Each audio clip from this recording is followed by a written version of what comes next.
Ang ami ng Abu Dhabi!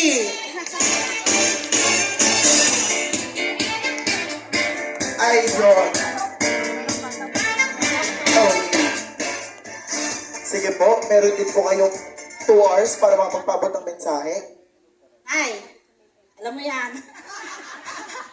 I love you so much for 32 years of my self being apart abroad. Saudi Arabia. Siya naging nanay.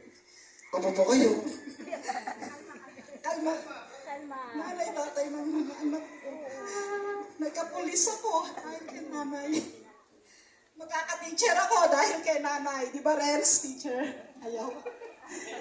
Papasalamat ako ng malaki. Napaka-laking bagay. Hindi bagay.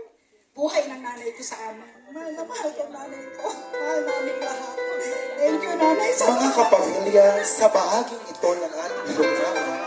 Maala-ala mo kaya. Kaya, hindi, joke lang po. Sige po. Thank you, nanay. I love you. Thank you po. Thank you. Ayos. Tita Raquel, ang tanong ko naman for you. Ay, tita, may tanong iniwanan mo naman doon. Baka magpapuyod.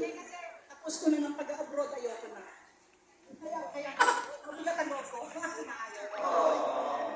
Ay, tita, despite na magkalayo kayo ng kapraso, kasi kapraso lang yun, may plano lang yan.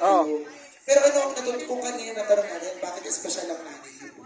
Ano naman po yung natutunan niyo po sa mami niyo habang lumalaki kayo? Kasi naging na bandera para maaral ako ng college na maraming nagsasabi sa kanya na siya makakapagpatapos. Ako lang ang nakapag-abroad ng tuloy-tuloy ng 32 years na ano sa akin. Thank you. Thank you very much. Alam niyo, saludo, palakpakan po natin, saludo po tayo sa mga ating OFW. Ayan. Thank you very much. Ayan, so feeling ko ang natutunan ng Mami Raquel ay being a hardworking